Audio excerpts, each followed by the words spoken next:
mu rwego nshingwakirundi nagira mbanze nibutse ko ari urwego ruraba ishigwa mu ngiro ry'umugambi wa leta uraba ikoreshwa ry'indimi mu Burundi n'indimi zose.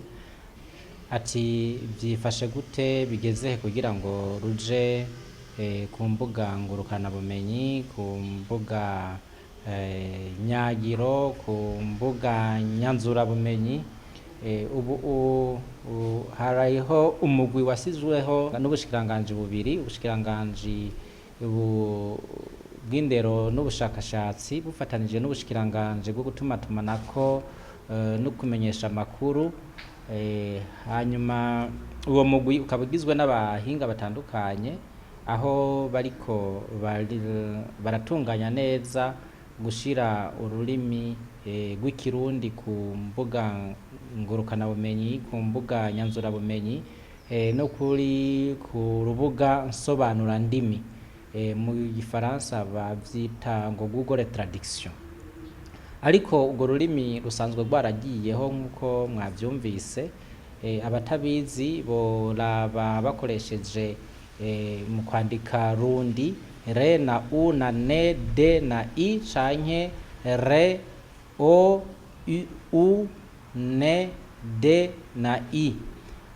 Nivyo murashobora gukoresha ivyo mvuze mugaca muhindura indimi zose mu Kirundi bishoboka. Ariko uyo mugwi uriko utegura neza kugira ubihinyanyure neza abarundi baze baronke ikirundi kinonosoye kimeze neza.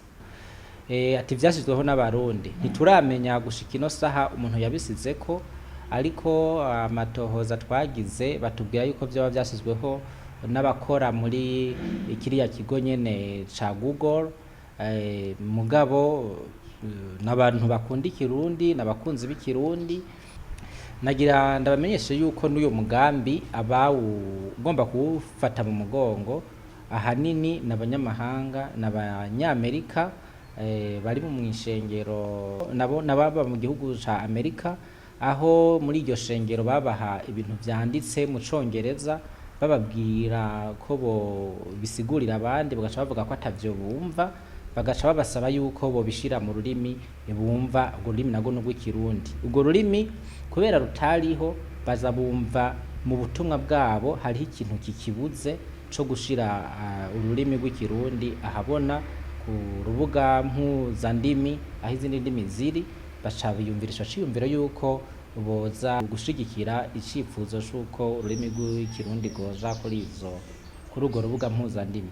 Murumva rero yuko kubaza yuko hari abarundi babisizeho canke abanyamahanga, twebwe ikiduhimbara nuko ururimi rw'ikirundi rurahabona, umuntu wese ashobora kugwifashisha, yaba umurundi canke atari umurundi. Twibaza ko ari umukunzi w'abarundi, kandi nico duhamagarira n'abantu bose gushigikirana. Suku ntikiraba umurundi gusa, kiraba abantu uwo ari we wese. Amajambo akoreshwa murayemera akoreshwa ku mbuga ikirundi ntikirandikwa neza ubwa mbere na mbere. No bamenyesha yuko iki kirundi twandika abantu bacandika uko bifuza, ariko mbanze ndabamenyesha yuko hariho n'igikorwa kiriko kirigwa cashigikiwe n'ikigo mpuzamakungu UNESCO, aho tugiye gushirira habona imbere y'uko uno mwaka uhera inyandiko y'ikirundi n'itegeko bizoba bijanye, izoba arico kirundi candikwa.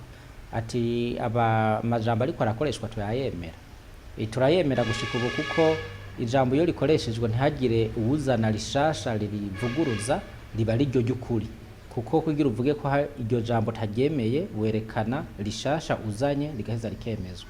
Mu rwego nshingwakirundi nta bakozi bahari bazoza baremeza amajambo, ariko turazi yuko hariho amashaka menshi. Hariho ico bita iyandikiro ry'ibitabo ryitwa Gusoma, rikoresha uruganda bise Cura Ijambo, aho bamaze gutora amajambo atari make.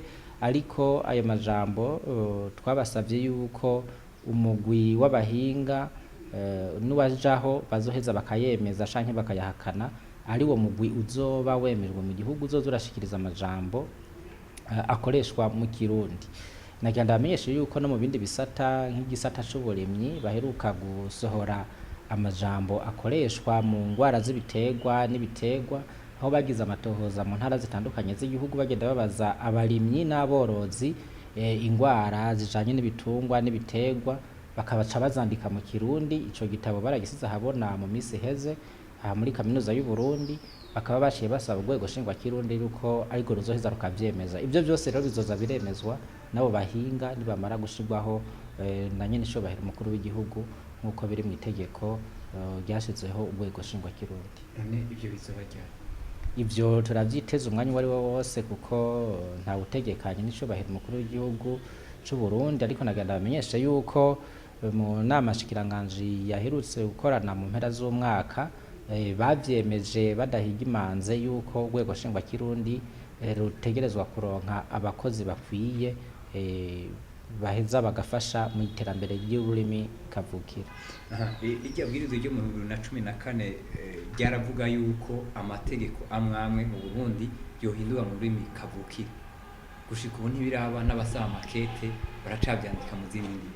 Iyo mubivuga kwiye? Nivyo itegeko ry'ibihumbi 2014 ni itegeko abantu benshi batazi. Iryo tegeko ni itegeko nimero 1 akaro ryo kuwa gatatu mu nyonyo 2014 ryashiraho ikoreshwa ry'indimi mu Burundi.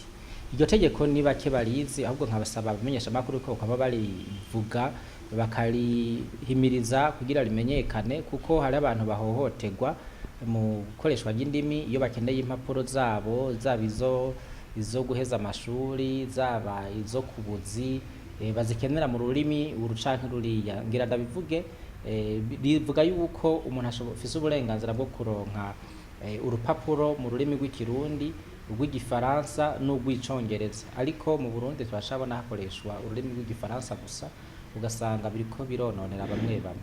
Iryo tegeko rero riratomora neza indimi ngene zokoreshwa haba mu buzi, mu mashuri eka n'ahandi.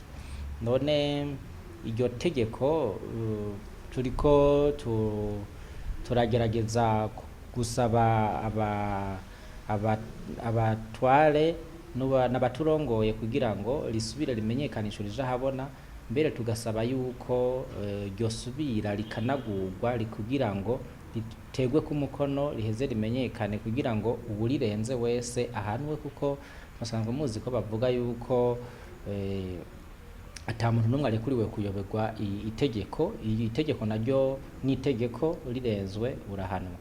Ariko hari akarusho, inama shikiranganje iraherutse kwemeza kandi yuko ubu impapuro zo guheza amashuri zoheza zikaza zirandikwa mu ndimi zibiri, arizo igifaransa n'icongereza.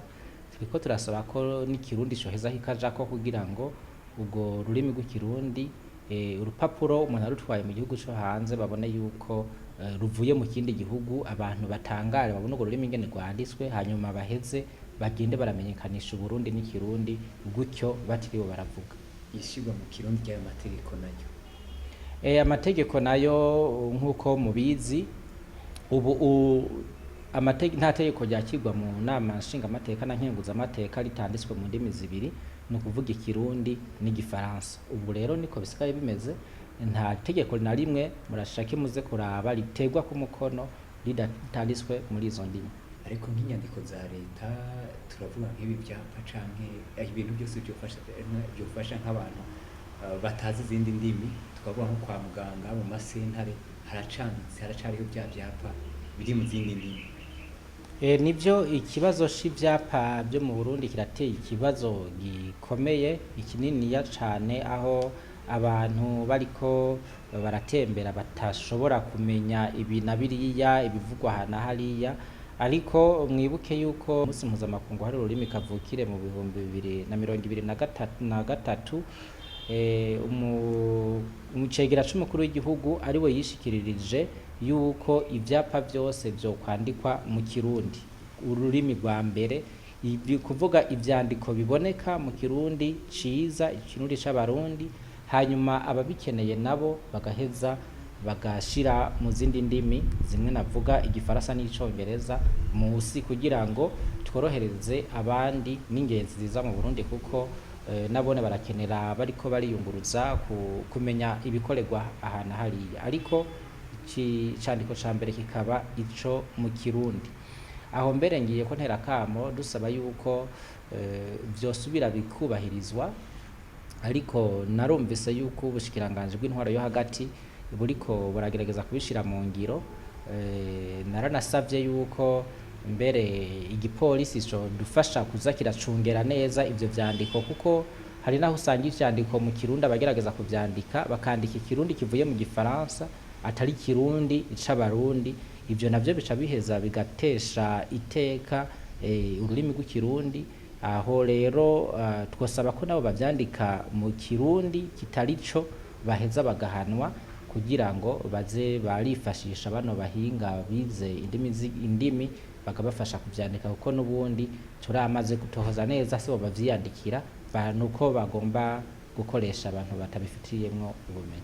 Abarundi barakunda guharara ivyo hanze, ariko ururimi nta muntu aruta, kandi bomenya yuko ururimi kugira ngo rutere imbere canke rukoreshwe ku rwego mpuzamakungu ni inguvu zidasanzwe za leta z'igihugu rukoreshwamo. Nagira ndabaha akarorero, muravye nk'igifaransa ni ururimi rwigishwa mu bihugu vyose vyo kw'isi, bavuga yuko ari ururimi rwa gatanu rwigishwa kw'isi, ariko muravye neza muriko murabona nko mu bihugu vyo muri Afurika y'uburengero yuko hariho ibihugu bimwe bimwe vyamaze kwiyambura igifaransa. Ni kuvuga ko igifaransa kiriko kiratakaza na cone akanovera muri ivyo bihugu.